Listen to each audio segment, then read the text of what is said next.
اے لوگو قد اضلکم شہر عظیم، تم پر ایک عظمتوں والا مہینہ سایہ فگن ہو گیا ہے۔ ظل کہتے ہیں سائے کو، اضلکم تم پر سایہ فگن ہو گیا ہے، ایک بہت عظمتوں والا مہینہ۔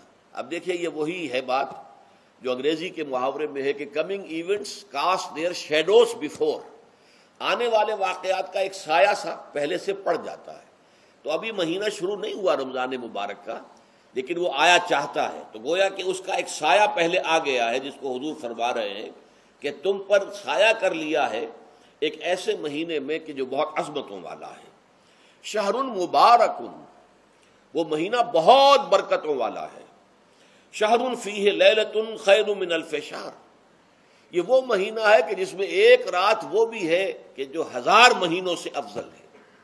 اور یہ ظاہر بات ہے قرآن مجید کی صورت ہے مکمل، انا انزلناہ فی لیلۃ القدر وما ادراک ما لیلۃ القدر لیلۃ القدر خیر من الف شہر، اس کی طرف اشارہ ہے۔ اب اس کے بعد جو جملہ ہے جعل اللہ صیامہ فریضۃ، اللہ نے اس مہینے کا روزہ رکھنا فرض قرار دے دیا ہے۔ وقیام لیلہ، ایک تو قیام اللیل کے لفظ پر غور کیجیے، اور اس کی راتوں کے دوران کھڑے رہنے کو تطوعاً آزاد مرضی پر چھوڑ دیا ہے۔ تو گویا کہ اس رمضان مبارک کے 2 پروگرام ہیں، ایک پروگرام دن سے متعلق ہے وہ ہے روزہ، اور ایک قیام رات سے متعلق ہے اور وہ ہے قیام اللیل۔ دن کا پروگرام فرض ہے، رات کا پروگرام فرض نہیں ہے، لیکن ایک طرح کی تشویق اور ترغیب، اس کے لیے جو ہے تحریص یہ موجود ہے۔ ورنہ تو یہ ہے کہ ہر رات جو ہے اس میں تہجد آپ پڑھیں، رات کو کھڑے رہیں، وہ اللہ تعالیٰ کو بہت پسندیدہ ہے۔ تہجد حضور کے لیے تو فرض کے درجے میں رہی ہے، لیکن عام مسلمانوں پر فرض نہیں ہے۔ البتہ جو کوئی کر سکے ان کے لیے یقیناً بہت اعلیٰ مراتب ہے، بہت اونچے درجات ہیں، تو وہ تو کسی بھی شب میں پورے سال آپ کریں، لیکن اس کے لیے خاص طور پر چونکہ اہتمام کیا گیا، لہذا جعلہ کا جو فعل ہے اس کے مفعول میں جہاں یہ شامل ہے، نمبر 1 جعل اللہ صیامہ فریضۃ، روزہ رکھنا فرض قرار دے دیا، اور اس کی راتوں کو کھڑے رہنا یہ تمہاری مرضی پر چھوڑ دیا، اسے فرض نہیں کیا ہے۔ بس اس تمہید کے بعد اب میں شروع کروں گا استقبال رمضان کے ضمن میں روزے کا اصل حاصل کیا ہے۔ اب پہلی آیت پر ہمیں توجہ دینی ہوگی، یا ایھا الذین آمنوا کتب علیکم الصیام، اہل ایمان تم پر روزہ فرض کیا گیا، لکھ دیا گیا، طے کر دیا گیا۔ اگرچہ جیسا کہ میں نے عرض کیا یہ ابتدائی حکم ہے، اور اس میں وجوب علی تخییر وہ بعد میں آ چکا دوسری آیت میں۔ کما کتب علی الذین من قبلکم، جیسے کہ یہ فرض کیا گیا تھا ان پر جو تم سے پہلے تھے، یعنی یہود اور نصارہ، ان پر بھی یہ روزہ جو ہے یہ فرض تھا۔ البتہ احکام مختلف ہو گئے، جیسے جمعے کا دن، اور جمعے کو چھوڑ کر یہودیوں نے سبت کا دن اختیار کیا، عیسائیوں نے جو ہے وہ سنڈے کو اختیار کر لیا، لیکن احکام میں فرق ہے۔ وہاں پورے سبت کے دن، ہفتے کے دن کاروبار دنیاوی مطلقاً حرام، لیکن ہمارے ہاں شریعت کے اندر آسانی پیدا کی گئی کہ صرف جمعے کی اذان سے لے کر نماز ادا ہو جانے تک وہ حرام ہے، لیکن باقی یہ ہے کہ اس سے پہلے بھی اگر کرو، اور بعد میں جب فَإِذَا قُضِيَتِ الصَّلَاةُ فَانتَشِرُوا فِي الْأَرْضِ وَابْتَغُوا مِن فَضْلِ اللَّهِ، جب نماز ادا ہو چکے تو جاؤ، منتشر ہو سکتے ہو زمین میں، اور اللہ تعالیٰ کے فضل کو تلاش کر سکتے ہو۔ تو اسی طریقے سے اگرچہ حکم روزہ جو ہے وہ تو سابقہ امتوں میں بھی تھا، لیکن یہ اس کے احکام جو ہیں ان کے اندر تغیر و تبدل ہے۔ کتب علیکم الصیام کما کتب علی الذین من قبلکم لعلکم تتقون، تاکہ تمہارے اندر تقوی پیدا ہو جائے۔ اب یہ ہے حکمت صوم کی پہلی آیت۔ تقوی کسے کہتے ہیں؟ بچنا۔ کس چیز سے بچنا؟ اللہ نے جو چیزیں حرام کی ان سے بچنا، اللہ کے احکام کو توڑنے سے بچنا۔ دیکھیے یہ لفظ جو ہے اس کا مادہ ہے وا، قاف اور یا، وقا۔ وقا یقی کے معنی ہے کسی کو بچانا۔ ہم دعا مانگتے وقنا عذاب النار، اے اللہ ہمیں آگ کے عذاب سے بچا لے، لیکن ارتقا بنتا ہے باب افتعال، واو تے میں شامل ہو گئی تو اتقا، اور اسی سے تقوی ہے۔ تقوی کے معنی کیا ہے؟ بچنا، خود بچنا، وقایقی دوسرے کو بچانا۔ بچنا اللہ کے احکام کو توڑنے سے، اللہ کی حرام کردہ چیزوں میں ملوث ہونے سے، اللہ کے غضب سے، غصے سے، اللہ کی ناراضگی سے، اور آخرت میں اللہ کے عذاب سے۔ یہ بچنے کی روش ہے، پوری زندگی میں بھی اس کو جاری رکھو۔ یہ تقوی زندگی میں کیا ہوگا؟ اللہ کے احکام کو توڑنے سے بچنا، اللہ کی حرام کردہ چیزوں میں ملوث ہو جانا، ان کا استعمال کرنا، کھانے پینے سے متعلق ہوں یا وہ شہوت سے متعلق ہو یا کسی اور چیز سے متعلق ہو، اس سے بچنا۔ اور یہ بچنا جو ہے آخرت میں نتیجہ خیز ہوگا، جہنم سے بچاؤ ہو جائے گا، آگ کے عذاب سے نجات مل جائے گی۔ اچھا، اب روزے کا اس سے تعلق کیا ہے یہ سمجھ لیجئے۔ دیکھیے، ہمارے گناہوں کا سب سے بڑا سبب ہمارے نفسانی تقاضے ہیں۔ ہم ایک حیوان بھی ہیں، اور حیوان سے برتر بھی کچھ ہے، وہ میں بعد میں عرض کروں گا، لیکن حیوان تو ہے۔ جیسے ہر حیوان کو کچھ خوراک کی ضرورت ہے، ہمیں بھی ضرورت ہے۔ ہر حیوان کو بقائے نسل کا معاملہ جنسی ہے، وہ ہمارا بھی ہے۔ ہر حیوان کو کوئی نہ کوئی سر چھپانے کی جگہ چاہیے، کوئی گھونسلہ ہو، کوئی کھو ہو، کوئی بل ہو، کچھ بھی ہو، کچھ تو چاہیے آخر۔ اسی طریقے سے ہمارے سارے تقاضے ہیں۔ حیوانات کو بھی آرام چاہیے، ہمیں بھی آرام چاہیے۔ یہ حیوانی تقاضے جو ہیں، جن کو ہم کہیں گے اینیمل انسٹنکٹس، ہمارے وجود کے اندر ہیں یہ، اور ان کا تقاضا ہمارے اندر سے ابھرتا ہے۔ اسی کو اڈ اینڈ لیبیڈو کہا ہے فرائڈ نے۔ جدید نفسیات کا بابا آدم جو ہے وہ فرائڈ ہے، اس نے اسے اڈ اور لب سے تعبیر کیا ہے، اس سے اوپر سیلف کو لایا ہے، اور اس کے بعد جو ہے وہ سپر ایگو ہے۔ تو یہ تین درجے اس نے متعین کیے ہیں، اور میں اس کی دقت نظر، ایکیوٹی آف آبزرویشن کا بہت قائل ہوں۔ اگرچہ نظریات کا جو نتیجہ اس نے نکالا ہے وہ غلط ہے، لیکن ایکویٹی آف آبزرویشن کا قائل ہوں کہ اس نے انسانی شخصیت کے تین لیولز کو آئیڈینٹیفائی کیا ہے۔ یہی تین لیولز ہمارے ہاں ہیں، نفس، قلب، روح، یہ تین لیولز ہیں۔ اس نے کہا اڈ اینڈ لیبیڈو یہ لویسٹ ہے، پھر ایگو، سیلف، پھر سپر ایگو۔ تین لیول وہ بھی مانتا، اگرچہ ان کی تعبیر اس نے غلط کی ہے، لیکن جہاں تک اڈ اور لیبیڈو کی تعبیر ہے وہ صحیح ہے، وہ حیوانی تقاضے ہیں۔ اچھا، ان حیوانی تقاضوں کے بارے میں یہ بات بالکل واضح رہنی چاہیے کہ یہ اندھے بہرے ہیں۔ انہیں صرف اپنی گریٹیفیکیشن، اپنے تسکین سے جو ہے ساری بحث ہے، اس سے کوئی غرض نہیں کہ حلال ذریعے سے ہو، حرام ذریعے سے ہو۔ پیٹ کھانے کو مانگتا ہے بھوک کے اندر، اب آدمی جو ہے حرام کے اندر بھی بیمار بیٹھتا ہے، یہاں تک کہ خود شریعت اجازت دیتی ہے کہ اگر جان پر بن جائے، آدمی جو ہے وہ فاقے سے مر رہا ہو، تو وہ کوئی حرام چیز کھا کر بھی اپنی جان بچا سکتا ہے، لیکن عام حالات میں نہیں۔ لیکن ہو سکتا ہے ہمارا چٹخارا جو ہے وہ حرام کی طرف ہمیں لے جائے۔ کسی کو واقعتاً اللہ نہ کرے کہ سور کے گوشت کا چسکا لگ جائے، وہ اس کے بغیر بچتا ہی نہیں، کھاتا ہے۔ شراب کی عادت ہو گئی، پیتا ہے، یہ نہیں۔ تو ہمارا پیٹ مانگتا ہے، اور اسے اس سے غرض نہیں کہ حلال سے کھایا ہے یا حرام سے کھایا ہے۔ ہماری شہوت اپنی تسکین چاہتی ہے، اسے اس سے غرض نہیں کہ حلال سے یا حرام سے، جائز سے یا ناجائز سے۔ اسی طریقے سے ہمارے تمام تقاضے جو حیوانی ہیں، ایک تو یہ کہ بہت زوردار ہیں، اور چونکہ وہ اندھے بہرے ہیں، لہذا جو قرآن میں کہا گیا ان النفس لامارۃ بالسوء، یہ نفس تو بدی کا حکم دیتا ہی ہے۔ یہ گویا کہ اس کے اندر رجحان جو ہے انہیرنٹ ہے کہ وہ بدی کی طرف انسان کو ترغیب دلاتا ہے، چاہے وہ اپنی ضروریات سے متعلق ہو، چاہے چٹخاروں سے متعلق ہو، چاہے جو بھی لذت اسے درکار ہے اس سے متعلق ہو، چاہے وہ جنسی لذت ہے اور چاہے وہ طعام کی، یعنی جسے ہم کہتے ہیں کہ انسان جو ہے وہ اپنے پیٹ اور فرج کا غلام بن کر رہ جائے، اس لیے کہ جو تقاضا بھی آیا ہے اس کو وہ پورا کر رہا ہے۔ یہ جو کیفیت انسان کی ہے، اس کے لیے ایک مشق جو ہے وہ روزہ فراہم کرتا ہے۔ روزے کے آپ نے 12، 13، 14 گھنٹے کا بھی روزہ ہوتا ہے، بعض جگہوں پر 16، 17 گھنٹے کا روزہ ہوتا ہے۔ اس عرصے میں آپ اپنے نفس کو حلال چیزوں سے بھی روکے رکھتے ہیں۔ اس منہ زور گھوڑے کو جو ہے آپ اس کی لگام کس کر رکھتے ہیں کہ حلال بھی نہیں کھانے دے رہے۔ بھوک لگی ہوئی یا کھانا بہترین موجود ہے، نہیں کھا سکتے، اللہ کا حکم نہیں، اللہ کی اجازت نہیں۔ شدید پیاس ہے، بہترین مشروبات فریج میں رکھی ہوئی ہے، نہیں کھا سکتے، نہیں پی سکتے، جائز نہیں ہے، حالانکہ حلال ہے، حرام نہیں ہے۔ بیوی موجود ہے، یا جیسے کہ لونڈیوں کا معاملہ ہوتا تھا، لونڈی موجود ہے، لیکن نہیں، آپ اپنی شہوت جو ہے وہ اس سے پوری نہیں کر سکتے۔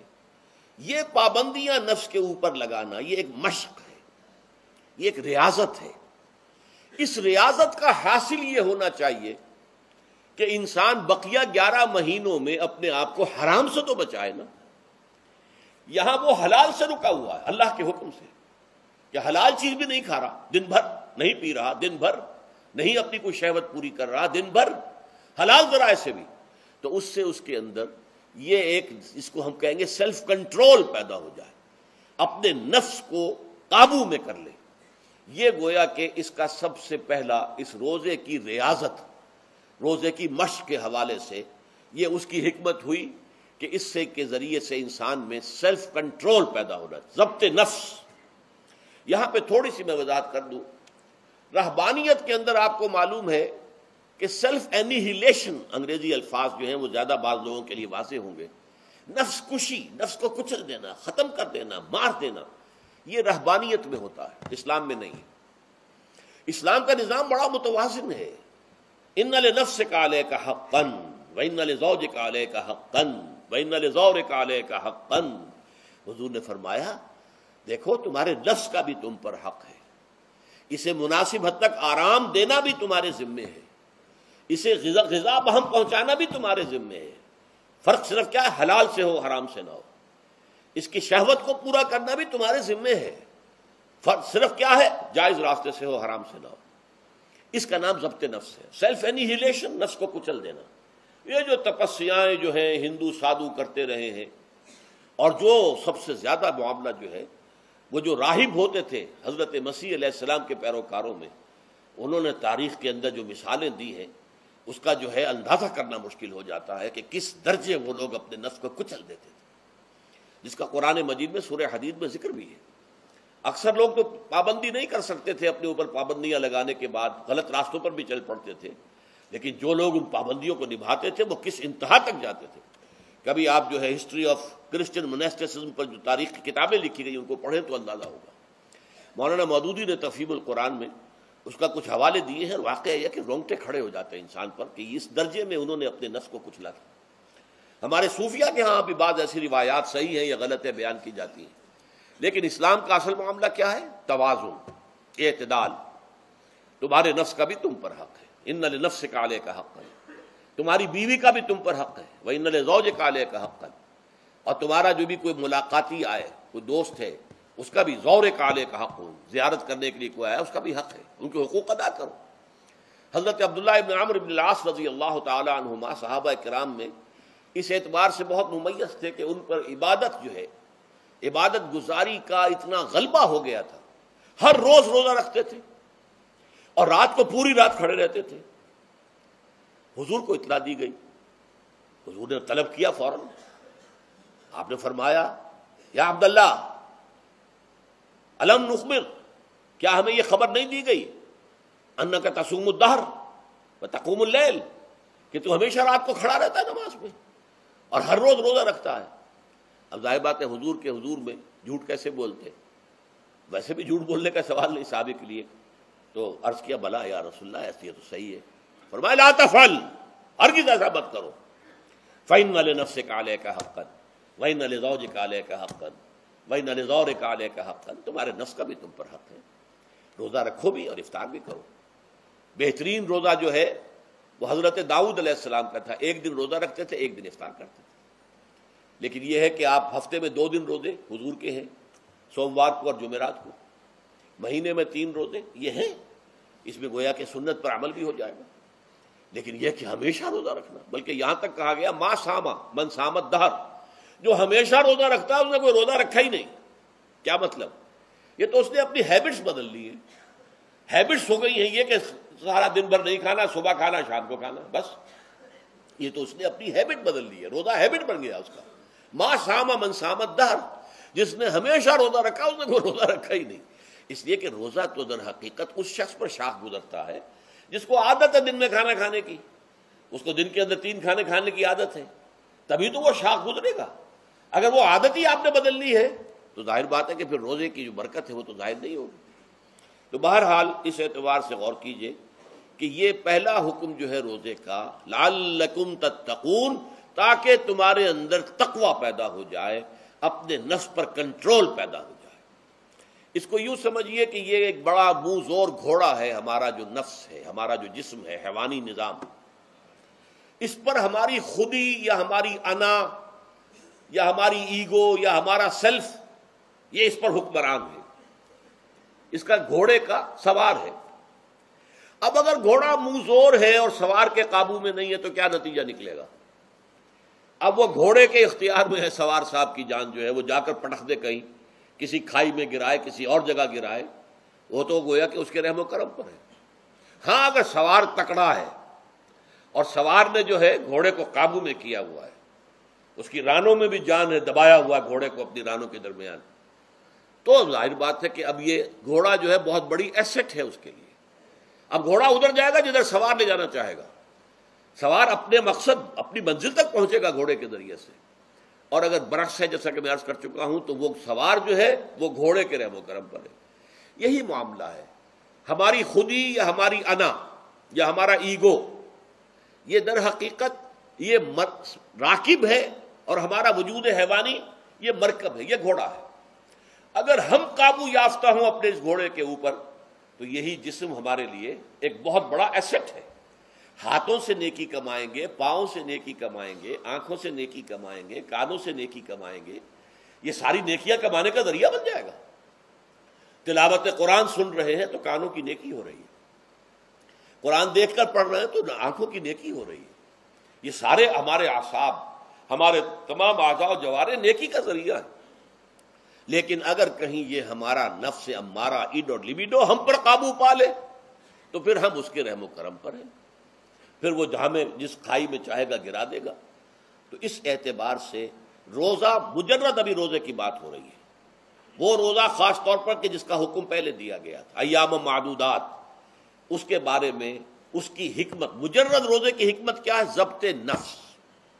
اسی ضبط نفس کا دوسرا نام تقویٰ ہے.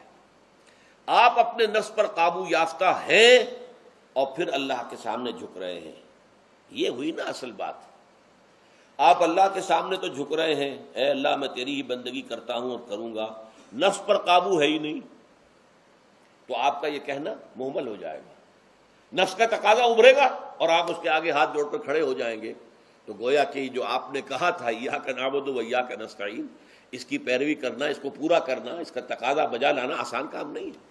چبھی گویم مسلمانم بلرزم کہ دانم مشکلات لا الہ رہا.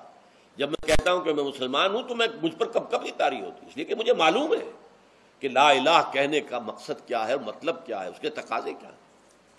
تو روزہ مجرد روزے کی غرض و غایت تقوی یا ضبط نفس، یعنی سیلف کنٹرول، اور اس سیلف کنٹرول کے ساتھ اپنے پورے وجود کو اللہ کے سامنے جھکا دینا، یہ عبادت ہے. اب آئیے اس عبادت کے لیے، روزے کے لیے رمضان کا مہینہ کیوں منتخب کیا گیا بالآخر؟ پہلے تو وہ ہر مہینے کے 3 دن تھے، بالآخر مستقل تا قیامت اور رمضان کا مہینہ ہے.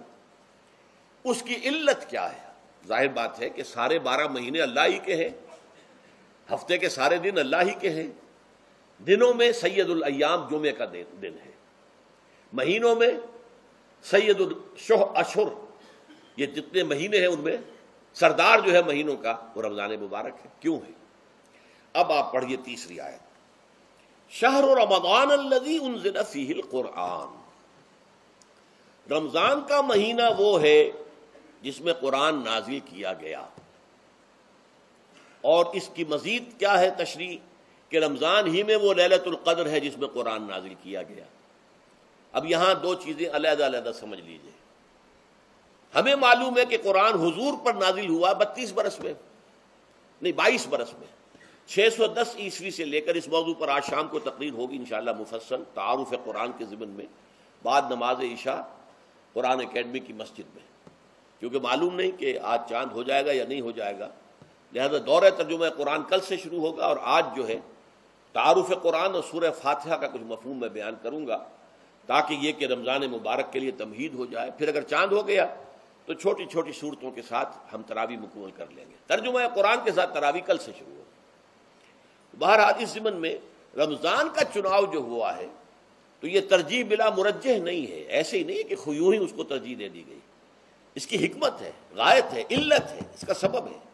رمضان کا مہینہ وہ ہے جس میں قرآن نازل کیا گیا، اسی میں وہ لیلۃ القدر ہے جس میں قرآن نازل کیا گیا. اگرچہ ہم جانتے ہیں کہ حضور پر قرآن نازل ہوا ہے 22 برس میں، 610 عیسوی سے 632 تک. اس معمے کو کیسے حل کریں گے؟ اس کا حل کیا ہے؟ رمضان مبارک کی ایک شب مبارک لیلۃ القدر میں پورا قرآن لوح محفوظ سے دفعتاً پورا کا پورا سمائے دنیا، پہلا آسمان جو ہے ہمارا، اس کے اوپر نازل کر دیا گیا. اس کے لیے لفظ انزلہ، انزلہ ینزل انزالن کے معنی ہے دفعتاً کسی چیز کو اتار دینا، اور نزلہ ینزل تنزیلا کے معنی ہے رفتہ رفتہ درجہ درجہ درجہ درجہ درجہ اتارنا. اعلام، عالم یعلم اعلاما، کسی شے کو خبردار کر دینا، بتا دینا، بس ہم نے بتا دیا اب تم جانو، تمہارا کام. تعلیم یہ ہے اس کو درجہ بدرجہ سمجھانا، اس کے دماغ میں اتارنا، دیکھنا کہ اتنی بات سمجھ گیا تو اگلی بات سمجھانا، یہ سمجھ میں آ گئی تو اگلی بات. تعلیم اس کو کہتے ہیں. تو انزال دفعتاً اتار دینا، تنزیل رفتہ رفتہ تدریجاً تھوڑا تھوڑا کر کے اتارنا. تو حضور پر تنزیل ہوئی ہے. فَإِنَّهُ نَزَّلَهُ عَلَىٰ قَلْبِكَ، جبرائیل نے اس قرآن کو تھوڑا تھوڑا تھوڑا تھوڑا کر کے نزلناہ تنزیلا، رتلناہ ترتیلا، ہم نے تھوڑا تھوڑا کر کے اتارا. لیکن لیلۃ القدر میں جو ماہ رمضان مبارک کی شب ہے آخری عشرے کی، اس میں پورا قرآن اتار دیا گیا تھا لوح محفوظ سے سمائے دنیا تک. شہر رمضان الذی انزل فیہ القرآن ھدی للناس وبینات من الھدی والفرقان. یہ قرآن کیا ہے، کیا بنا کر نازل کیا گیا؟ یہ حال ہے، یہ لوگوں کے لیے، پوری نوع انسانی کے لیے ہدایت ہے. اور یہ ہدایت بینات کی شکل میں آئی، واضح تعلیمات جن میں کوئی شک و شبے کی گنجائش نہیں. از خود روشن، بینہ اسے کہتے ہیں وہ شے جو از خود روشن ہو، جس کو ہم کہتے ہیں کہ آفتاب آمد، دلیل آفتاب. جب سورج طلوع ہو گیا تو اپنے وجود پر وہ خود دلیل ہے، اسے کسی اور دلیل سے ثابت کرنے کی ضرورت نہیں ہے، از خود واضح. تو بینات من الہدی، جو قرآن کی بنیادی ہدایت ہے وہ بینات پر مشتمل ہے، واضح چیزیں جو انسان کے لیے، اس کی فطرت کے لیے جانی پہچانی چیزیں ہیں. یہ کوئی باہر کی چیز نہیں آ رہی ہے، اس کے قلب کی گہرائیوں کے اندر یہ سب کچھ موجود ہے، اور اس کی گواہی اس کے قلب کی گہرائیوں سے نکلتی ہے. جہاں دیکھنا تقریر کی لذت کے جو اس نے کہا، میں نے یہ جانا کہ گویا یہی میرے دل میں ہے، اس نے تو میرے اپنی فطرت کی ترجمانی کی ہے. والفرقان، بینات من الہدی والفرقان، یہ بینات کا اطلاق فرقان پر بھی ہو رہا ہے، حق و باطل کے اندر فرق کر دینے والی شے. بین صورت میں یہ حق ہے، یہ باطل ہے، یہ جائز ہے، یہ ناجائز ہے، یہ غلط ہے، یہ صحیح ہے. یہ ہے قرآن مجید کی عظمت کا بیان. ویسے تو عظمت قرآن مجید کے اندر بہت سے مقامات پر آئی ہے اور بڑے ہی پرشکو انداز میں بھی آئی ہے، لیکن یہ اس وقت موقع نہیں ہے اس میں جانے کا. یہاں جو قرآن کا تعارف کرایا گیا، ھدی للناس وبینات من الھدی والفرقان، اور یہ رمضان میں نازل کیا گیا، لہذا رمضان کا مہینہ جو ہے اس عبادت کے لیے خاص اور مختص کر لیا گیا. فمن شہد منکم الشہر فلیصم، تو جو کوئی بھی تم میں سے اس مہینے کو پائے یا اس میں مقیم ہو وہ لازماً روزہ رکھے. میں بیان کر چکا ہوں یہ وجوب علی العین ہے، اس کے اندر اب اختیار نہیں ہے، لیکن یہ کہ اگر من کان منکم مریضا او علی سفر فعدۃ من ایام اخر. اب دیکھیے یہ جو رمضان مبارک کو منتخب کیا گیا جو نزول قرآن کا مہینہ ہے، تو اس میں ایک دوہرا پروگرام رکھ دیا گیا ہے جو قرآن مجید میں تو واضح طور پر نہیں کہا گیا، اس لیے کہ اگر قرآن میں اس طور سے آ جاتا تو فرض ہو جاتا، اسے تطوعاً رکھا گیا ہے، لہذا اس کا ذکر قرآن میں نہیں ملے گا. موجود ہے کہ جب اس مہینے کو چنا ہی اس لیے گیا ہے کہ یہ نزول قرآن کا مہینہ ہے، لہذا اس کے لیے جو ہم نے پڑھا تھا وہ خطبہ، وہ اب اس کو پلٹ لیجئے. جعل اللہ صیامہ فریضۃ وقیام لیلہ تطوعا، اللہ نے اس مہینے کا روزہ رکھنا تو فرض قرار دے دیا ہے، اور اس کا قیام اللیل، راتوں کو کھڑے رہنا، یہ مرضی پر چھوڑ دیا ہے، جو کر سکے، جو بھی ہمت کرے، ترغیب و تشویق ہے۔ اب دیکھیے ترغیب و تشویق کے لیے دوسری حدیث جو یہاں پر ہے، عن ابی ہریرہ رضی اللہ عنہ قال، حضرت ابو ہریرہ سے مروی ہے رضی اللہ عنہ کہ انہوں نے فرمایا، قال رسول اللہ صلی اللہ علیہ وسلم، کہ اللہ کے رسول نے فرمایا صلی اللہ علیہ وسلم، من صام رمضان ایمانا و احتسابا غفر له ما تقدم من ذنبه، جس نے رمضان میں روزے رکھے ایمان کے ساتھ، یقین کے ساتھ، اور احتساب، اللہ سے اس کے اجر کی امید میں، غفر له ما تقدم من ذنبه، اس کے پچھلے تمام گناہ معاف ہو جاتے ہیں۔ یہ نوٹ کیجئے کہ اس سے مراد گناہ کبیرہ نہیں ہے، گناہ صغیرہ ہے۔ گناہ کبیرہ کے لیے توبہ شرط ہے، گناہ صغیرہ جو ہے وہ ان چیزوں سے دھل جاتے ہیں۔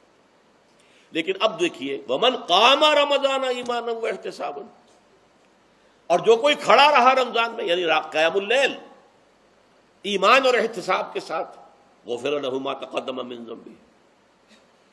اب تیسری بات، ومن قام لیلۃ القدر ایمانا و احتسابا، اور جو کھڑا رہا قیام اللیل جس نے کیا ہے لیلۃ القدر میں ایمان اور احتساب کے ساتھ، غفر له ما تقدم من ذنبه، متفق علیہ۔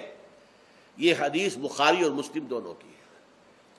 اب یہاں جو بات میں چاہتا ہوں کہ آپ پر واضح ہو جائے، اس حدیث میں دونوں چیزوں کو پیرلل لایا گیا، من قام رمضان، من صام رمضان، پیرلل، بالکل متوازی، ہم وزن اعتبار سے، من صام رمضان ایمانا و احتسابا غفر له ما تقدم من ذنبه، من قام رمضان ایمانا و احتسابا غفر له ما تقدم من ذنبه۔ اب سوال پیدا ہوتا ہے قیام اللیل سے مراد کیا ہے؟ یہاں پہ میں ذرا تراویح کا جو پس منظر ہے وہ بیان کر دینا چاہتا ہوں۔ دیکھیے، جیسا کہ ہم نے خطبے میں بھی دیکھ لیا، اللہ نے قیام اللیل جو ہے اسے فرض نہیں ٹھہرایا تطوعا، قرآن مجید میں بھی اس کا کوئی ذکر نہیں، احادیث میں اس کی تشویق و ترغیب پوری موجود ہے۔ ایک اور حدیث بھی ہم بعد میں پڑھیں گے اس پر۔ اس کا پس منظر کیا تھا کہ اس کو چھوڑ دیا گیا۔ اب ظاہر بات ہے مسلمانوں میں کمزور بھی ہیں، مسلمانوں میں وہ مزدوری کرنے والے بھی ہیں، روزہ تو فرض ہے ان پر، چاہے مئی کا مہینہ ہے اور گندم کاٹنی ہے، روزہ تو پھر بھی رکھنا ہوگا، یہ سب کچھ ہے۔ لیکن یہ کہ رات کو پھر کھڑے رہنا ان کے لیے، جاگنا ممکن نہیں، لہذا ان کے اوپر یہ چیز فرض نہیں۔ حضور نے تراویح کی نماز یا قیام اللیل نہ اسے فرض قرار دیا، نہ اس کے بعد جماعت کوئی اہتمام کیا مستقل، صرف 3 راتیں آپ نے جماعت کروائی ہے، اس میں 8 رکعتیں آپ نے پڑھی ہیں، کہ جو آپ کا معمول تھا تہجد کا وہ پڑھی، اور تہجد کے وقت ہی جماعت کرائیے۔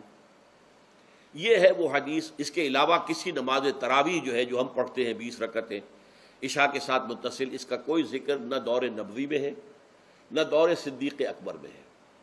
یہ دور حضرت عمر کی خلافت میں ہوا ہے، اور ہم نہیں کہہ سکتے کتنے سال کے بعد ہوا ہے۔ حضرت عمر رضی اللہ تعالیٰ عنہ کی خلافت کا دور جو ہے وہ تو 10 برس ہے، ہو سکتا ہے 5 برس کے بعد ہوا ہو، 6 برس کے بعد ہوا ہو، 12 ہوا ہے ان کے عہد میں۔ حضرت عمر ایک مرتبہ مسجد میں داخل ہوئے، مسجد نبوی میں، تو دیکھا کہ کچھ لوگ 8 10 12 جو ہیں وہ ایک جو ہے حافظ کے پیچھے کھڑے ہوئے اور قرآن سن رہے ہیں، کچھ دوسرے کونے میں کھڑے ہیں، کچھ کہیں اور کھڑے ہیں، مختلف جماعتیں ہو رہی ہیں۔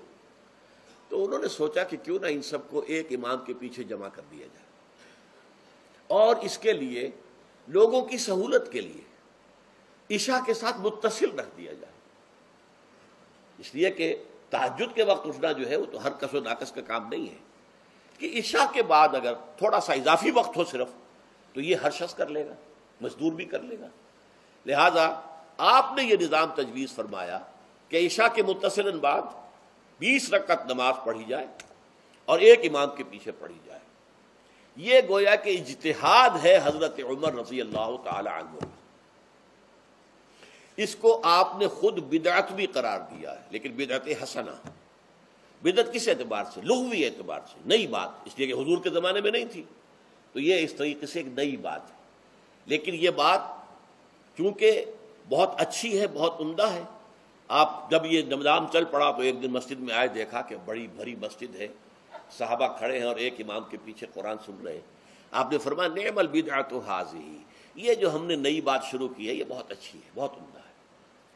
اب یہاں سے فرق واقع ہو گیا ہے ایک تو اہل تشیع جو ہے وہ تو ویسے ہی حضرت عمر سے بہت دشمنی رکھتے ہیں، عناد رکھتے ہیں، تو حضرت عمر کے اجتہادات سے انہیں نفرت ہے، انہیں دوری ہے، چاہے وہ کوئی سا بھی حضرت عمر کا اجتہاد ہو۔ ہمارے ہاں اہل حدیث حضرات بھی در حقیقت حضرت عمر یا کسی اور خلیفہ راشد کے فعل کو وہ سمجھتے ہیں کہ یہ ایگزیکٹو آرڈرز ہیں، یہ ہمیشہ کے لیے نہیں ہے۔ حضرت عمر نے اپنے دور میں ایک نظام قائم کیا، ان کے دور کے لیے ٹھیک تھا، یہ ہمیشہ کے لیے نہیں۔ ہمیشہ کے لیے وہ 8 ہی رکعتوں کے قائل ہیں، وہ تہجد والے، لیکن اس میں بہرحال انہوں نے بھی خود یہ اضافہ کیا ہے کہ وہ 8 رکعتیں وہ عشاء کے ساتھ متصل پڑھتے ہیں، تہجد کے وقت تو نہیں پڑھتے۔ اور حضور نے تو صرف 3 روز جو ہے وہ کرائی تھی جماعت، وہ لوگ 30 دن یا 29 دن پڑھ رہے ہیں، تو اضافہ تو انہوں نے بھی کر دیا، اس نظام میں تبدیلی تو ہو گئی۔ لیکن اہل سنت جو کہلاتے ہیں، ہمارے جو 4 جو ہیں، جو ہمارے مسلک ہیں، حنفی، مالکی، شافعی، حنبلی، ان کا اتفاق ہے اس پر حضرت عمر کا، کیونکہ ان کے سامنے اصول یہ ہے کہ حضور نے فرمایا علیکم بسنتی وسنت الخلفاء الراشدین المہدیین، تم پر لازم ہے کہ میری سنت کو پکڑو مضبوطی کے ساتھ، اور میرے خلفائے راشدین مہدیین جو ہیں ان کی سنت کو پکڑو۔ اس اصول سے یہ چاروں فقہیں جو ہیں حضرت عمر کے اجتہادات جو ہیں ان کو بھی پابندی سمجھتے ہیں کہ تمام عمر کے لیے، قیامت تک کے لیے امت مسلمہ پر ان کی پیروی لازم ہے، لہذا اس میں اجماع ہے۔ اور یہاں تک کہ یہ سب سے آخری جو اس میں مسلک پیدا ہوا ہے زمانی اعتبار سے، سب سے پہلے مسلک جو ہے حنفی پیدا ہوا ہے، پھر مالکی پیدا ہوا ہے، پھر شافعی پیدا ہوا ہے، اور پھر حنبلی آخری ہے۔ اور امام احمد ابن حنبل بہت بڑے محدث بھی ہیں، مسند احمد ابن حنبل جو ہے وہ بہت بڑی کتاب ہے، بہت اہم کتاب ہے، جامع کتاب ہے، تو ان کے ہاں بھی 20 رکعتیں ہیں۔ چنانچہ حرمین شریفین میں، سعودی عرب میں، مکے اور مدینہ منورہ میں جو نماز تراویح ہوتی ہے اس کی 20 رکعتیں ہیں، لیکن اہل حدیث حضرات جو ہیں وہ اس 8 کے اوپر اکتفا کرتے ہیں۔ بہرحال یہ ایک اختلاف ہے جو میں نے اس کا پس منظر بیان کر دیا، لیکن اس 20 رکعت نماز سے ادا کرنے سے، جو کہ زیادہ سے زیادہ 50 منٹ یا 1 گھنٹہ لگتا ہے، اس سے وہ قیام اللیل کا حق ادا نہیں ہوتا۔ قیام اللیل کا تو کچھ اور ہی تقاضا ہے۔ قیام کسے کہتے ہیں؟ یہ سورہ مزمل سے واضح ہوتا ہے، یا ایھا المزمل قم اللیل الا قلیلا نصفہ او انقص منہ قلیلا او زد علیہ ورتل القرآن ترتیلا۔ آدھی رات یا آدھی رات سے کچھ کم، یعنی تہائی رات، یا آدھی رات سے کچھ زائد، 2/3 رات، یہ ہے قیام اللیل۔ چنانچہ سورہ مزمل ہی کی آخری آیت جو دوسرا رکوع مشتمل ہے جس پر، اس میں صاف کہہ دیا گیا ان ربک یعلم انک تقوم ادنی من ثلثی اللیل ونصفہ وثلثہ وطائفۃ من الذین معک۔ اے اللہ کے نبی، اللہ خوب واقف ہے کہ آپ بھی اور آپ کے ساتھ ایک جماعت بھی رات کو کھڑی رہتی ہے، 2/3 رات یا آدھی رات یا 1/3 رات۔ تو یہ سارا معاملہ جو ہے قیام اللیل کا، گویا کہ کم سے کم 1/3 رات پر اس کا اطلاق ہو سکے گا، یہ نہیں کہ 1 گھنٹے۔ اب اس کے ضمن میں دیکھیے حدیث پڑھیے، تیسری حدیث ہے ان عبداللہ ابن عمرو ابن العاص رضی اللہ تعالی عنہ۔ یہ وہی عبداللہ ابن عمرو ہے جن کی میں نے آپ کو حدیث پہلے سنائی ہے۔ یہ ساری رات کھڑے رہتے تھے، پوری رات، اور ہر روز روزہ رکھتے تھے، جس پر حضور نے منع کیا، لا تفعل، مت کرو ایسا، رضی اللہ عنہما۔ یہ خود بھی صحابی ہیں اور ان کے والد عمرو بن العاص بھی صحابی ہیں۔ ان رسول اللہ صلی اللہ علیہ وسلم قال، کہ اللہ کے رسول صلی اللہ علیہ وسلم نے فرمایا الصیام والقرآن یشفعان للعبد، روزہ اور قرآن بندے کے حق میں شفاعت کریں گے۔ یقول الصیام، روزہ یہ عرض کرے گا اللہ کی جناب میں، اے رب پروردگار، انی منعتہ الطعام والشہوات بالنہار، میں نے تیرے اس بندے کو دن کے دوران کھانے پینے سے اور اپنی شہوت کا تقاضا پورا کرنے سے روکے رکھا، یہ میری وجہ سے روکا رہا، تو میری شفاعت اس کے حق میں قبول فرما، فشفعنی فیہ، میری شفاعت اس کے حق میں قبول فرما۔ ویقول القرآن، قرآن کیا کہے گا؟ منعتہ النوم باللیل، میں نے اسے رات کے وقت سونے سے، نیند سے روکے رکھا، فشفعنی فیہ، تو اس کے حق میں میری شفاعت قبول فرما۔ حضور فرماتے ہیں فیشفعان، ان دونوں کی شفاعت قبول کی جائے گی۔ یہ ہے قیام اللیل۔ یہ قیام اللیل صرف تراویح کی نماز سے جو پڑھ لی جاتی ہے، اور ہمارے ہاں تو یہ ہے، وہاں کم سے کم یہ تو تھا، صحابہ کرام کھڑے ہوتے تھے تو جو قاری پڑھ رہا ہوتا تھا وہ ان کے دل میں اترتا جاتا تھا، اس کا مضمون اور مفہوم جو ہے ان کو معلوم ہے، لہذا وہ اس کی زبان سے نکلا ہوا ہر لفظ ان کے قلب کی گہرائیوں تک اتر رہا ہے۔ یہاں تو یہ ہے پیرٹ لائک حافظ ہے، اسے خود پتہ نہیں میں کیا پڑھ رہا ہوں، اکثر حفاظ جو ہیں وہ عالم تو نہیں ہوتے، اور جو سن رہے ہیں انہیں کچھ پتہ نہیں ہم نے کیا سنا ہے۔ تو ٹھیک ہے، کم سے کم ثواب تو انہیں ملے گا کہ انہوں نے وقت نکالا ہے، 1 گھنٹہ ہی اضافی صحیح، لیکن بہرحال اس کا وقت تو انہوں نے نکالا ہے، محنت کی ہے، کھڑے رہے ہیں، ثواب ملے گا۔ لیکن جو مقصد ہے وہ حاصل نہیں ہوتا۔ اس مقصد کے حصول کے لیے اول تو قیام اللیل کی کم سے کم مدت 1/3، اگر کوئی شخص فرض کیجئے کہ اس کے ہاں کوئی اور انتظام نہیں ہے، جیسا کہ ہمارے ہاں ہم نے انتظام کیا ہے، بڑے بڑے شہروں میں دورہ ترجمہ قرآن، اس میں ہمیں 5 گھنٹے لگ جاتے ہیں، نصف شب کے قریب تری جو ہے معاملہ ہو جاتا ہے۔ اس میں کیا ہوتا ہے کہ ہر 4 رکعت سے پہلے جو اس کے اندر پڑھا جانا ہے حصہ قرآن کا، اس کا پہلے ہم مطالعہ کرتے ہیں بیٹھ کر، ترجمہ اور کچھ موٹے موٹے نکات کی جو ہے وضاحت، پھر کھڑے ہو گئے اور قاری صاحب کے پیچھے 4 رکعتوں کے اندر وہ 4 رکوع یا جتنے بھی ہیں پڑھ لیے، سن لیے، پھر بیٹھ گئے 4 کے بعد پھر اگلی 4 رکعتوں کے اندر جو کچھ پڑھا جانے والا ہے اس کا ترجمہ، اس کی تفہیم ہو گئی، پھر کھڑے ہو گئے، پھر سن لیا۔ اس طریقے سے 5-6 گھنٹے میں تراویح ختم ہوئی، تو تراویح بھی ہو گئی، حضرت عمر کے اجتہاد پر عمل بھی ہو گیا، 20 تراویح ہو گئی، لیکن یہ ہے کہ اس کے ساتھ جو اصل غرض و غایت ہے قیام اللیل کی وہ بھی حاصل ہو گئی۔ یہ ہم نے 17 سال پہلے شروع کیا تھا یا 18 سال پہلے، اور وہ انشاءاللہ اللہ کے فضل و کرم سے اب چل رہا ہے، بڑے بڑے شہروں میں ہو رہا ہے۔ لاہور میں جن مقامات پر ہو رہا ہے وہ تازہ جو ندائے خلافت ہے اس کے اندر آپ اس کی فہرست دیکھ لیں، کراچی میں تو اس سے غالباً 3 گنا مقامات کے اوپر وہ کام ہو رہا ہے، اور دوسرے شہروں میں بھی ہو رہا ہے۔ تو اس سے در حقیقت وہ غرض و غایت، وہ حکمت جو ہے پوری ہوتی ہے کہ یہ دونوں چیزیں پیرلل ہیں۔ من صام رمضان ایمانا واحتسابا غفر له ما تقدم من ذنبه ومن قام رمضان ایمانا واحتسابا غفر له ما تقدم من ذنبه۔ تو صیام اور قیام جو ہے ان دونوں کا حق ادا ہو جاتا ہے۔ تو یہ ہے شہر رمضان الذی انزل فیہ القرآن ھدی للناس وبینات من الھدی والفرقان فمن شہد منکم الشہر فلیصم ومن کان مریضا او علی سفر فعدۃ من ایام اخر یرید اللہ بکم اليسر ولا یرید بکم العسر ولتکملوا العدۃ ولتکبروا اللہ علی ما ھداکم ولعلکم تشکرون۔ اب جو آخری لفظ ہے لعلکم تشکرون، اب اس کی وضاحت سمجھیے۔ اور رمضان کے یہ 2 پروگرام جب پیرلل ہو جائیں گے، جب دونوں کی پابندی کی جائے گی، تو اس کا حاصل کیا ہے؟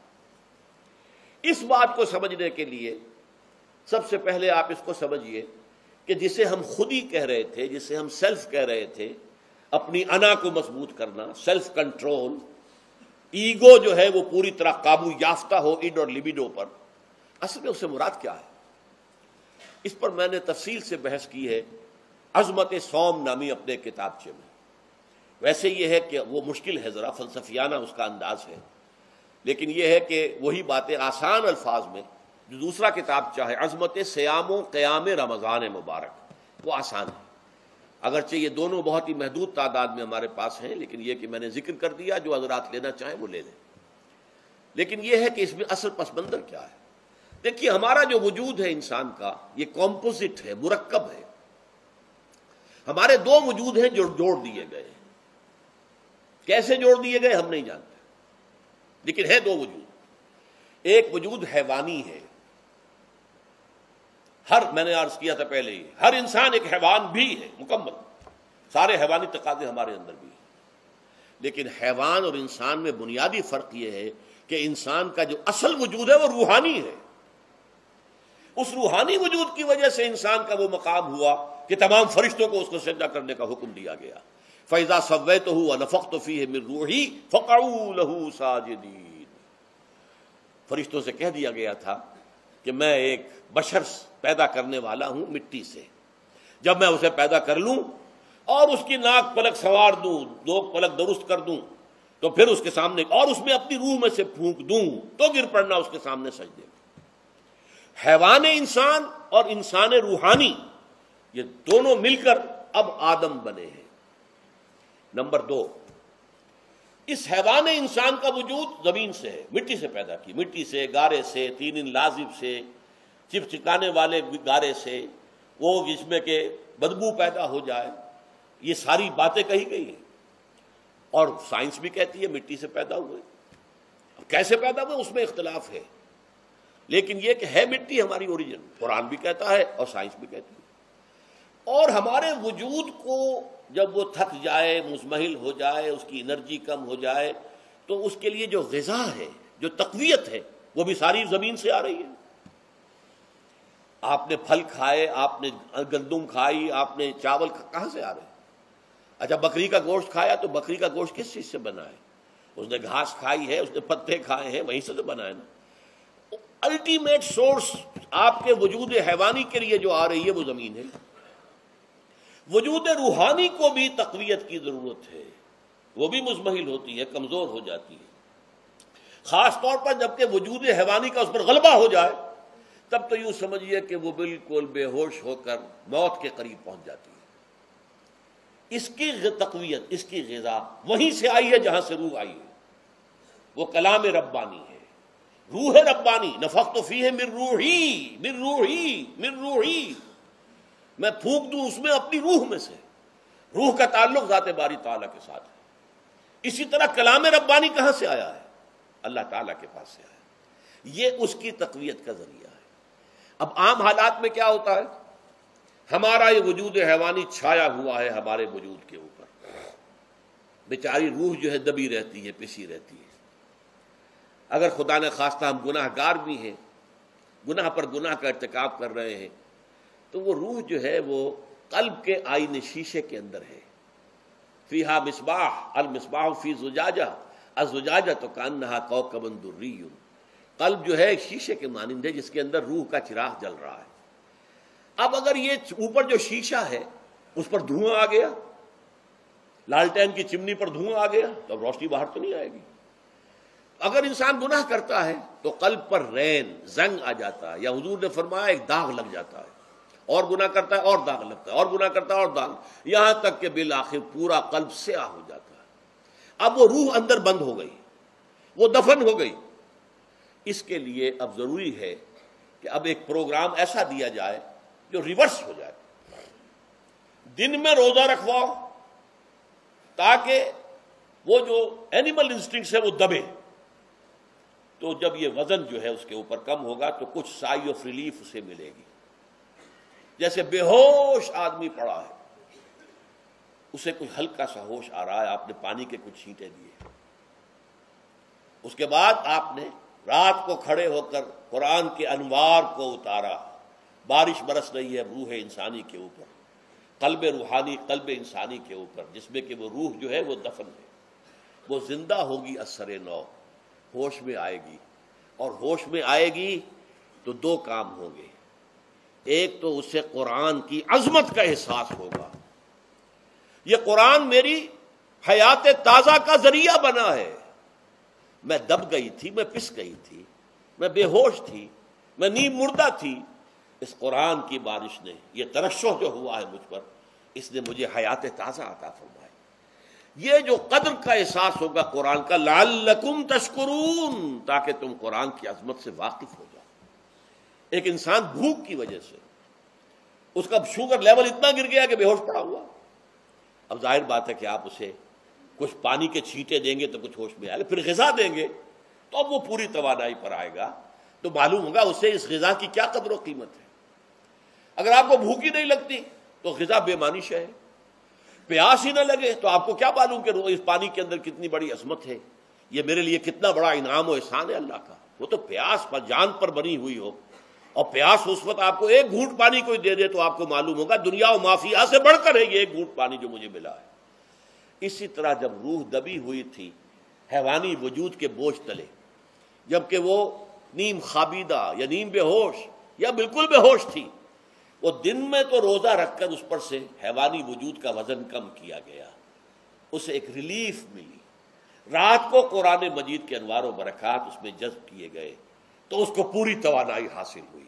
اس پوری توانائی کا پہلا نتیجہ تشکر، قرآن کا شکر، الحمدللہ الذی انزل علی عبدہ الکتاب ولم یجعل لہ عوجا۔ پھر وہ قلب کی گہرائیوں سے نکلے گا، سارا شکر اس اللہ کے لیے جس نے اپنے بندے پر صلی اللہ علیہ وسلم کتاب نازل کی اور اس میں کوئی کجی نہیں رکھی، کسی طرح کی ایش پیش نہیں. یا تبارک الذی نزل الفرقان علی عبدہ لیکون للعالمین نصیرا، بڑی بابرکت ہے وہ ذات جس نے اپنے بندے پر فرقان نازل فرمایا تاکہ وہ تمام جہان والوں کے لیے نذیر اور خبردار کرنے والا بن جائے. یہ قرآن کی عظمت کا احساس. اور ظاہر بات ہے جس قدر کسی نعمت کی قدر و قیمت کا احساس ہوگا اسی قدر تو آپ شکر ادا کریں گے. اگر آپ نے کسی بچے کے ہاتھ پر ہیرا رکھ دیا، اسے کیا پتا یہ ہیرا کس بلا کا نام ہوتا ہے، وہ سمجھے گا کانچ کا ٹکڑا ہے. لیکن اگر کوئی واقعتاً کو جوہر شناس ہو، جوہری ہو، اس کو آپ ہیرا دیں گے تو اسے معلوم ہے کہ مجھے کیا چیز دی گئی ہے. اس کے اندر جو شکر پیدا ہوگا وہ اس بچے کے اندر تو نہیں پیدا ہو سکتا جسے معلوم ہی نہیں. تو قرآن مجید کی اصل عظمت سے انسان واقف کب ہوگا؟ جبکہ اس کے ذریعے سے اس کی روح کو ایک حیات تازہ مل جائے اور اس طرح وہ پروگرام ریورس ہو جائے جو عام طور پر چل رہا تھا. ساری توجہ اپنے جسم پر، اس کے تقاضوں پر. جسم میں تھوڑی سی پھنسی نکل آئی ہے، بھاگ رہے دوڑ رہے ہیں اس کے علاج کے لیے. کوئی اور مرض لاحق ہو گیا ہے، بھاگ رہے ہیں دوڑ رہے ہیں اس کے علاج کے لیے، بڑی بڑی فیسیں بھی دے رہے ہیں. ساری جسم کی پرواہ ہے نا.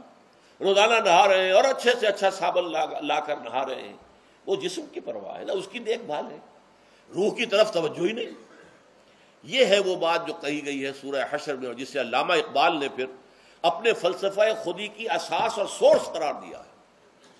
وَلَا تَكُونُوا كَالَّذِينَ نَسُوا اللَّهَ فَأَنسَاهُمْ أَنفُسَهُمْ أُولَٰئِكَ هُمُ الْفَاسِقُونَ. دیکھو اے مسلمانوں، ان لوگوں کے مانند نہ ہو جانا جنہوں نے اللہ کو بھلا دیا تو اللہ نے انہیں اپنے آپ سے غافل کر دیا، اور یہی لوگ فاسق و فاجر ہیں. یہ سوال پیدا ہوتا ہے کہ انسان اپنے آپ سے کہاں غافل ہوتا ہے؟ کیا اپنے وجود حیوانی سے غافل ہوتا ہے؟ کیا بھوک لگتی ہے تو وہ ادھر ادھر منہ نہیں مارتا؟ غذا کو حاصل کرنے کے لیے کوشش نہیں کرتا؟ پیاس لگتی ہے تو کیا پانی یا کوئی اور مشروب تلاش نہیں کرتا؟ کوئی بیماری لاحق ہوتی ہے تو کیا اس کے علاج کی طرف توجہ نہیں کرتا؟ اسے آرام کی حاجت ہوتی ہے تو آرام نہیں لیتا؟ اپنے اس وجود سے تو غافل نہیں. کون سے وجود سے غافل ہوا ہے؟ وہ روحانی وجود سے غافل ہے. بھول گیا کہ میرے اندر روحانی وجود بھی ہے اور اس کا تعلق ذات باری تعالیٰ کے ساتھ ہے. اس نے سمجھا کہ میں بس حیوان ہوں، نرا حیوان ہوں، اپنے اس وجود کی اصل حقیقت ہی سے بے خبر، غافل. چنانچہ آج کے دور کا سب سے بڑا المیہ کیا ہے؟ ڈارون کے نظریے کے جو اثرات پیدا ہوئے ہماری معاشرت پر، ہماری سوچ پر، ہمارے فکر پر، ہمارے فلسفے پر، ہماری سوشولوجی پر، وہ کیا ہے کہ ہم بھی نرے حیوان ہیں. اللہ اللہ خیر صلی اللہ.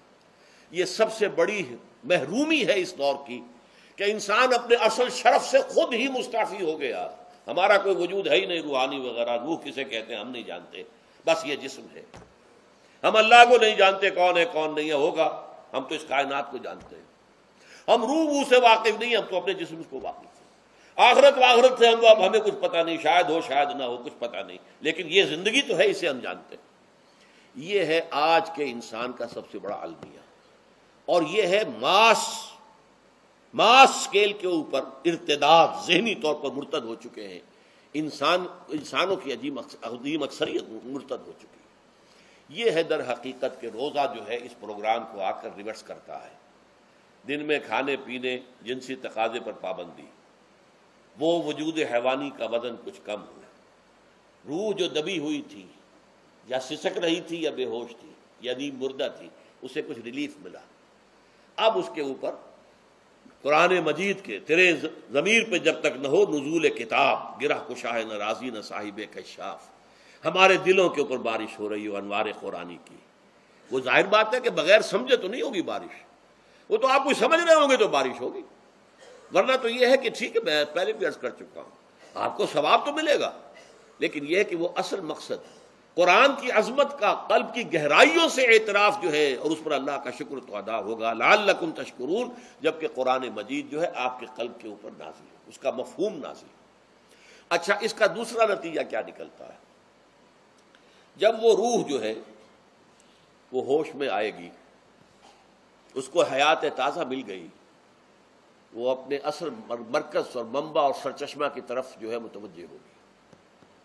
عربی زبان کا ایک مقولہ ہے، کل شیء یرجع الی اصلہ، ہر شے اپنی اصل جڑ کی طرف جو ہے لوٹتی ہے. ہمارا وجود حیوانی زمین سے زمینی کی طرف لوٹتا ہے، یعنی مرنے کے بعد زمینی میں چلا جائے گا۔ اور نمبر دو، دنیا میں بھی زمینی خواہشات، زمینی تمنائیں، آرزوئیں وہ ہیں، وَلَٰكِنَّهُ أَخْلَدَ إِلَى الْأَرْضِ، جیسے کہ سورہ وہ کہا گیا ہے بلعام بن باعورہ کے بارے میں سورہ اعراف میں، وہ تو زمین ہی کی طرف دھنستا چلا گیا۔ ہماری روح کا منبع اور سرچشمہ ذات باری تعالیٰ ہے، وہ امر رب ہے، لہذا فوراً انسان اپنے رب کی طرف متوجہ ہوتا ہے۔ یہ اللہ کی طرف متوجہ ہو جانا اور پھر اس سے ہم کلام ہونا اور اس سے دعا کرنا، یہ ہے روزے کا اصل مقصد۔ جب سیام اور قیام رمضان مبارک کا دوہرا پروگرام ہوگا تو روح انسانی یا انسان کا حیوانی وجود اپنے مرکز کی طرف مائل پرواز تھا، حسن، اس کو کہہ لیجئے اپنے مرکز کی طرف مائل پرواز ہے روح، ہر شے اپنی اصل کی طرف لوٹتی ہے، لہذا یہ اللہ کی طرف متوجہ ہوگی۔ یہ اللہ تعالیٰ کی طرف متوجہ ہونے کا معاملہ دنیا میں رہا ہے کہ لوگ کہیں جنگلوں میں جا کر تپسیائیں کر کے، غاروں میں بیٹھ کے، بڑی بڑی ریاضتیں کر کے کیا چاہتے تھے؟ مجھ کو ہے تیری جستجو، مجھ کو تیری تلاش ہے، خالق میرے کہاں ہے تو، مجھ کو تیری تلاش ہے۔ میں نے یہ نظم جو ہے تقریباً 6 سال جو ہے ہر روز صبح، ہمارا جو ہائی اسکول تھا اس میں جو صبح پریئر ہوتی تھی، لوگ سب جمع ہوتے تھے، پورا اسکول جو ہے اس کے ہمارے طلباء، تو یہ نظم جو ہے پڑھی جاتی تھی، مجھ کو ہے تیری جستجو، مجھ کو تیری تلاش ہے، خالق میرے کہاں ہے تو، مجھ کو تیری تلاش ہے۔ روح انسانی چاہتی ہے اللہ کا تقرب، اللہ کے قریب ہونا، اللہ سے رشتہ استوار کرنا۔ یہ وجود حیوانی حائل ہے اس کے راستے میں، یہ حیات دنیاوی اس کے لیے پنجرا بن گئی ہے، اس روح کے لیے یہ ایک در حقیقت ایک قید خانہ ہے، جیسے کہ حضور نے فرمایا کہ الدنیا سجن المومن و جنت الکافر، مومن کے حق میں یہ دنیا قید خانہ ہے، اس کی روح جو ہے یہاں آ کر اس جسد حیوانی کے اندر جو ہے وہ دفن ہو گئی ہے، قید خانہ ہے، اس پنجرے میں بند ہو گئی۔ تو لیکن وہ کافر کے لیے یہی باغ و بہار ہے، یہیں پر عیش کرنے ہیں، یہیں پر مزے لوٹنے ہیں۔ تو اس سے در حقیقت ریلیف ملتا ہے، تو انسان متوجہ ہوتا ہے اللہ کی طرف اور دعا کرتا ہے، اللہ سے ہم کلام ہوتا ہے۔ یہ ہے در حقیقت روزے اور رمضان کا جو دوسرا نتیجہ نکلتا ہے اور بلند ترین نتیجہ ہے، اس کا ذکر ہے آیت نمبر 4 میں۔ اور یہ کہ بہت سے لوگ ایسے ہیں جو قرآن مجید میں نظم کے بہت قائل ہیں، لیکن میں حیران ہوں کہ اس نظم کے اندر اس کے ربط اور رشتے کو وہ تلاش کرنے سے قاصر رہے۔ وَإِذَا سَأَلَكَ عِبَادِي عَنِّي فَإِنِّي قَرِيبٌ، جب روح بیدار ہو جائے گی، اسے حیات تازہ ملے گی، تو اے نبی میرے بندے جب آپ سے پوچھیں میرے بارے میں، وہ میرا تقرب چاہتے ہیں، میرا قرب چاہتے ہیں، وہ چاہتے ہیں مجھ سے ہم کلام ہونا، وہ چاہتے ہیں کہ مجھے ان کے ساتھ، ان کو میرے ساتھ ایک نسبت مل جائے۔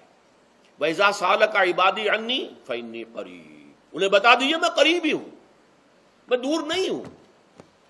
اور آیا ہے سورہ قاف میں نحن اقرب الیہ من حبل الورید، جو شہ رگ ہے انسان کی اس سے بھی زیادہ قریب ہوں میں اس سے۔ نوٹ کیجئے کیسے، اس کی روح کا تعلق میری ذات کے ساتھ ہے براہ راست۔ اس کی مثال بھی میں دے چکا ہوں کئی اپنی کتابوں کے اندر، عظمت صوم نامی کتاب جب پڑھیں گے، جو حضرات بھی سمجھ سکے پوری طرح اس کو، اس کے اندر یہ بات بیان ہوئی۔ اور اسی لیے دیکھیے حدیث آخری پڑھ لیجئے کہ حضور نے قرار دیا ہے کہ روزہ جو ہے تمام عبادات کے اندر ایک بالکل منفرد شان کا حامل ہے۔ وعن ابی ہریرہ رضی اللہ تعالی عنہ، اور یہ متفق علیہ روایت ہے، بخاری اور مسلم دونوں کی، قال رسول اللہ صلی اللہ علیہ وسلم، قال اللہ عز وجل، اسے حدیث قدسی کہتے ہیں، حضور نے فرمایا کہ اللہ فرماتا ہے۔ تو یہ حدیث بھی ہو گئی کہ حضور نے ہمیں بتائی، اور حدیث قدسی ہو گئی کہ اللہ کا قول ہے جو حضور نقل کر رہے ہیں۔ قرآن مجید وحی جلی ہے، یہ وحی خفی ہے، لیکن یہ عام حدیثوں کے مقابلے میں اس کا مرتبہ اور مقام بہت بلند ہے کہ حضور فرما رہے کہ اللہ فرماتا ہے، یقول اللہ عز وجل کل عمل ابن آدم لہو، ابن آدم کا ہر عمل، ہر نیکی اس کے اپنے لیے، اپنے فائدے کے لیے، الا الصوم، سوائے روزے کے، فإنہ لی وأنا اجزی بہ یا اجزا بہ، یہ میرے لیے ہے اور میں خود ہی اس کی بدلہ دوں گا یا میں خود ہی اس کا بدلہ ہوں. یہ دونوں ترجمے ہیں. عظمت صوم میں میں نے تفصیل سے بحث کی ہے کہ ویسے تو نماز بھی اللہ کے لیے، اقیم الصلاۃ لذکری. حج کس لیے ہے؟ للہ علی الناس حج البیت من استطاع الیہ سبیلا، اللہ کے لیے. زکوٰۃ کس کے لیے؟ اللہ کے نام پر دی جا رہی ہے، اللہ کے لیے دی جا رہی ہے. صوم میں بات کیا ہے؟ صوم میں اصل چیز ملحوظ کیا ہے؟ روح انسانی کو تازہ کرنا، زندہ کرنا، اس کی حیات تازہ کا بندوبست کرنا، اور روح کا تعلق ذات باری تعالیٰ کے ساتھ ہے. اس تعلق کی مثال یوں سمجھیے جیسے ہمیں معلوم ہے سورج کا فاصلہ ہم سے کتنا ہے، کروڑ میل. لیکن سورج کی کرن جو وہاں سے چل کر یہاں تک پہنچی ہے، کیا اس کا تعلق سورج سے منقطع ہے؟ سورج کے ساتھ تو تعلق قائم ہے. اسی طرح روح انسانی ذات باری تعالیٰ سے بہت دور آ کر کہہ لیجئے ہمارے وجود کے اندر آ گئی، ہمارے قلب کے اندر متمکن ہو گئی. لیکن کیا اس کا تعلق اللہ کی ذات سے منقطع ہے؟ نہیں. لیکن یہ روح ہی اگر مزمحل ہو گئی تو تعلق منقطع ہو جائے گا، اس لیے کہ اس روح کے اندر ہی جان نہیں رہی. یہ روح تازہ ہوگی تو اس کا تعلق اللہ کی ذات کے ساتھ اثر نو استوار ہو جائے گا. اس لیے یہ کہا یہ میرے لیے، الا الصوم فانه لی، یہ میرے لیے. وانا اجزی بہ یا اجزا بہ، میں خود ہی اس کا بدلہ دوں گا یا خود ہی اس کی جزا ہوں. خود ہی اس کی جزا ہوں. اللہ کے اس بندے کا تعلق میرے ساتھ ایسا قائم ہو جائے گا کہ گویا کہ اسے میں مل گیا. اور میرا یہ مل جانا ہی در حقیقت انسانیت کی معراج ہے. اور دعا کے بارے میں جان لیجئے کہ حضور نے فرمایا الدعاء مخ العبادہ، دعا جو ہے عبادت کا اصل جوہر ہے، لب لباب ہے. اور یہ بھی کہا الدعاء هو العبادہ، دعا ہی اصل عبادت ہے، دعا ہی اصل عبادت. دعا جو ہے وہ روح ہے اس کی. اور علامہ اقبال نے اپنے لیکچرز میں جو یہ خطبہ رکھا ہے اس موضوع کے لیے، میننگ آف پریئر ان اسلام، بڑا عظیم ہے. اس نے جو نقشہ کھینچا ہے کہ یہ پریئر کیا ہے؟ انائے صغیر، یہ ایگو میرا، میری انا، میری خودی، انائے صغیر انائے کبیر کے روبرو آتی ہے. انائے کبیر اللہ، اننی انا اللہ لا الہ الا انا. یہ انا، انائے کبیر اللہ کی انا، وہ عظیم انا. اور یہ چھوٹی سی محدود سی انا. تو ہے محیط بے کراں، میں ہوں ذرا سی آبجو، یا مجھے ہم کنار کر یا مجھے بے کنار کر. اقبال نے پتہ نہیں کس جگہ کس کیفیت میں ڈوب کر یہ شعر کہا ہے. اے اللہ تو ایک ایسے سمندر کے مانند ہے کہ جس کا کنارہ ہی نہیں. اور میں چھوٹی سی ایک پانی کی ایک چھوٹی سی ندی ہوں، آبجو ہوں چھوٹی سی. اب کیا شکل ہے؟ یا تو مجھے اپنے آپ میں ملا لے تاکہ میں بھی ناپیدا کنار ہو جاؤں. دریائے سندھ کا پانی جب سمندر میں گر جاتا تو سمندر ہی بن جاتا. اور یا پھر مجھے بھی بے کنار کر دے، میری وجود کو بھی اتنی وسعت دے دے کہ کوئی کنارہ نہ رہے. اب یہ کیا اس نے سمجھا، کیا کہا؟ لیکن میں نے وہی انائے کبیر انائے صغیر. ایک ہے نماز ہم پڑھ لیتے ہیں، آپ نے سارا پڑھ لیا، سارا تعدیل ارکان بھی کر لی، لیکن اگر آپ کا اللہ کے ساتھ ڈائریکٹ کمیونین اور ڈائریکٹ کمیونیکیشن قائم نہیں ہوا تو نماز، جس کو کہ کہا گیا کہ الصلاۃ معراج المومنین، جو قرب حضور کو حاصل ہوا معراج میں، وہ ایک بندہ مومن دنیا میں رہتے ہوئے حاصل کر سکتا ہے نماز میں. اگر اس کی روح جو ہے واقعتاً ہم کا نام ہو رہی ہو الحمدللہ رب العالمین الرحمن الرحیم مالک یوم الدین اہدنا الصراط المستقیم ایاک نعبد و اگر ہم واقعتاً ایسے کہہ رہے ہوں کہ ہمیں احساس ہو کہ ہم اللہ کے حضور میں حاضر ہیں اور عرض کر رہے ہیں، سجدہ کریں تو حدیث میں آتا ہے کہ ایسے محسوس ہو کہ گویا کہ میں نے اپنا سر اللہ کے قدموں میں رکھ دیا ہے. یہ ہے نماز. اب جو گفتگو ہو رہی ہے یہ ہم کلامی ہے. الصلاۃ معراج المومنین، اہل ایمان کے حق میں یہ نماز جو ہے یہ معراج کے درجے میں. لیکن یہ نماز کیسے نصیب ہوگی اگر روح سوئی ہوئی ہے، دبی ہوئی ہے، پسی ہوئی ہے، مزمحل ہے یا مردہ ہے؟ یہ نماز کیسے حاصل ہوگی؟ چاہے آپ 5 وقت کی نماز پڑھ رہے ہو، چاہے آپ نے ہیبٹ بنا لیا ہو نماز کو، چاہے خوش بھی ہو گیا ہو، لیکن یہ کہ جب تک وہ روح بیدار نہ ہو، جب تک ہم کلامی نہ ہو. افلاق سے آتا ہے نالوں کا جواب آخر، اٹھتے ہیں حجاب آخر، کرتے ہیں خطاب آخر. جب تک یہ نہ ہو، جیسے کہ میں ایک حدیث قدسی انشاءاللہ آج سناؤں گا سورہ فاتحہ کے ضمن میں، کہ اللہ تعالیٰ کے سامنے جب کھڑا ہو کر انسان جب کہتا ہے انی وجہت وجہی للذی فطر السماوات والارض حنیفا، دائیں بائیں سے بالکل اپنا تعلق کاٹ کر میں نے اپنا رخ کر لیا ہے اس اللہ کی طرف جس نے آسمانوں اور زمین کو پیدا کیا. اب یہ توجہ وجہ تو اگر یہ تو ہے چہرہ تو ہم نے کر دیا خانہ کعبہ کی طرف، اندر سے ہماری روح متوجہ نہیں ہوئی، وہ سوئی پڑی، اسے پتہ ہی کچھ نہیں کہ کیا ہو رہا ہے. تو اس صورت میں وہ کیا ہے، ظاہری بات تو پوری ہو گئی، نماز کا ثواب ہو جائے گا، فرض کی ادائیگی کا ثواب مل جائے گا، لیکن وہ اصل نماز تو حاصل نہیں ہوتی. یہ ہے وہ بات کہ وَإِذَا سَأَلَكَ عِبَادِي عَنِّي فَإِنِّي قَرِيبٌ. اے نبی، جب میرے بندوں کی روحیں بیدار ہو جائیں، توانا ہو جائیں، حیات تازہ سے وہ ہم کنار ہو جائیں، اور پھر وہ میرے بارے میں پوچھیں، وہ میرا تقرب حاصل کرنا چاہتے ہیں، تو آپ سے پوچھیں تو کہیے میں قریب ہوں. اجیب دعوت الداع اذا دعان، یہ ہے وہ دعا، میں ہر پکارنے والے کی پکار، ہر دعا کرنے والے کی دعا کو سنتا ہوں، قبول کرتا ہوں، جواب دیتا ہوں جہاں کہیں بھی مجھے پکارے. اذا دعان، اس میں در حقیقت وہ مفہوم آ گیا ہے there and then, wherever. آپ اپنے گھر میں ہو کر پکاریں اللہ کو، آپ بستر پر لیٹے ہوئے پکاریں اللہ کو. الذین یذکرون اللہ قیاما وقعودا وعلی جنوبہم. ہاں ٹھیک ہے، بعض مقامات بعض اوقات قبول دعا کے لیے زیادہ سازگار ہیں، حرم میں جا کر دعا مانگی جائے، اور منا میں، عرفات میں خاص طور پر، جبل رحمت پر خاص طور پر، ملتزم جو ہے کعبے کا اس پر خاص طور پر، وہ ایام بھی ہے خاص. لیکن یہ نہیں ہے کہ بقیہ دنوں میں آپ کے اور اللہ کے درمیان کو بڑا فاصلہ ہے. یہ سارا دنیا میں مشرکانہ نظاموں نے تصور پیدا کیا، اللہ تو دور ہے، دور ہے، دور ہے، دور ہے، پاک ہے، پاک ہے، پاک، تم ناپاک ہو، ناپاک ہو، ناپاک ہو، اور تم تو بڑی پستی میں پڑے ہو، تم اللہ سے براہ راست ہم کلام نہیں ہو سکتے.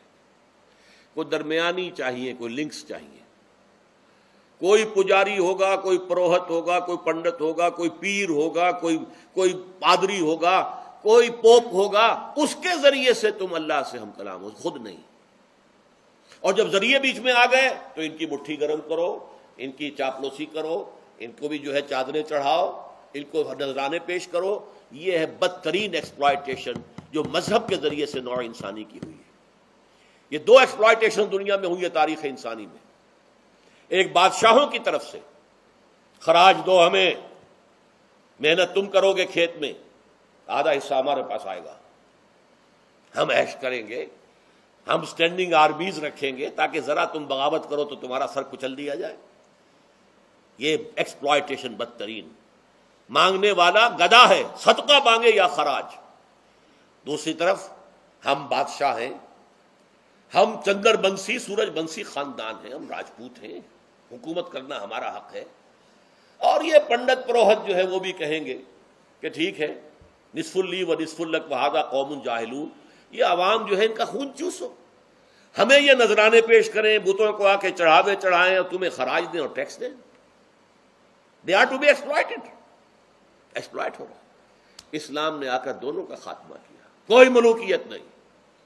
زکوٰۃ ہے تو غربا کے لیے، بادشاہ کے لیے نہیں ہے، یہ تو غربا کے لیے، لہذا کوئی ٹیکس نہیں. نمبر دو، اللہ سے ہم کلام ہونے کے لیے کسی دربان، کسی جو ہے پہرے دار کی مٹھی گرم کرنے کی ضرورت نہیں. جب چاہو ہم کلام ہو جاؤ. دل کے آئینے میں ہے تصویر یار، جب ذرا گردن جھکائی دیکھ لی. یہ تو تم ہماری طرف متوجہ نہیں ہوتے، ہم تو ہر وقت کہتے ہیں، ہر شب کو آخری لمحات جو ہیں، آخری جو گھنٹے ہیں رات کے، سمائے دنیا تک ہم نزول فرما لیتے ہیں تمہارے لیے. اور پکارنے والا پکارتا ہے، حل من مستغفر فاغفر اللہ، ہے کوئی استغفار کرنے والا کہ میں اسے بخش دوں؟ حل من سائل فاعطیہ، ہے کوئی مانگنے والا کہ میں اسے عطا کروں؟ تم ہی سوئے رہتے ہو، الٹا غفیر رہتے ہو، تمہیں ہماری طرف توجہ نہیں ہے.